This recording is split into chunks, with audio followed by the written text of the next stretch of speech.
That's why the songs that we made, the last few songs we made, Yes. been like anthems, bro.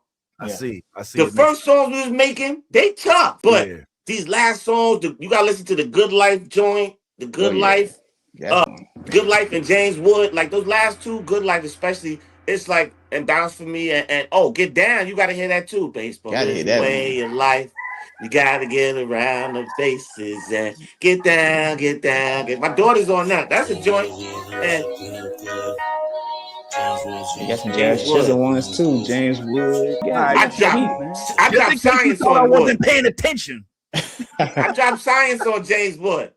6 and heavily. Yeah. I got busy on that and I zone out a lot of times. So me too. I just zone out, write it, and then start creating zone out. So a lot of times I don't know. I'm like Lil Wayne, bro. I don't know the words to half the songs I write, bro. That's true. If I wanted to perform them, I'd probably be up there forgetting all the work. Now I've actually before. It would take me more time now though to remember. But we talk every day, almost just about every day, and it ain't about music all the time. It ain't about song. We develop a genuine relationship, family. You know, I'm married. He's with his lady there preparing to tie the knot one day. So there's guidance I could give him with certain things. And then there's guidance that he gives back to me just from being the type of person that he is. He's very godly, spiritual, and trustworthy man. And people could make money together all day and never say nothing like that about person with. So I trusted him immediately. He trusted me immediately. The musical bond was there. A family, a brotherhood was formed. Sure. It wasn't about money or anything. And that's why things are going to work out well for this, because our real mission is to, like with you, to spread the culture of baseball and really have an understanding of what that Black baseball culture is. And you need leaders in media, music, and content to drive it correctly, right? And not off a cliff. Amen. Yes, sir. He be zoning out, KRP. Yeah, he zones out, man. And it's like it kind of I don't know. It just balances out because when I make a beat, I just be zoned out, man. I just be playing the beat over and over again, and then I just be zoned out by myself. No noise and nothing, just the music.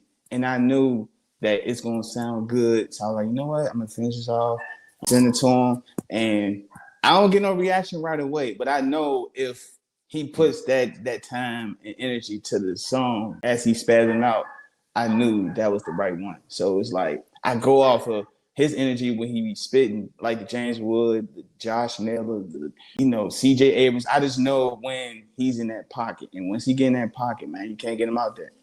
I'm glad to hear that, man. And I'm glad y'all both, in addition to Rob Parker and your introduction through him, were able to, even though I still think that, even KRP was like, he got people in Virginia. I still think he might be his daddy. You know what I'm saying? That might be why he showed him a little bit of love. That's why it was so easy to not just play. But I got one last question for y'all, gentlemen. Then I got to let y'all go because I done took up enough of y'all time already. But one of the cool things about what y'all are doing is that it integrates directly with a good portion of the 6% that we do have in the MLB. Like you have a lot, should I say a lot? Or a good portion of our Black young brothers are rappers.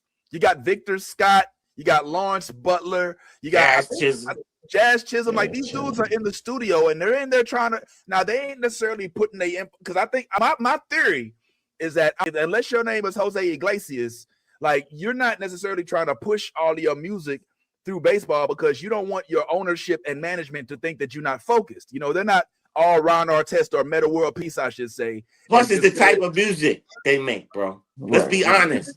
You think that's what it is? That's very, that's very. But only reason I'm not going to disagree with you at all. But I do think that it's rare that we see, because they're not the only ones. Like you also got like dudes that come out, Wainwright and Jake Peavy that end up playing the guitar for folks. And so Bernie Williams.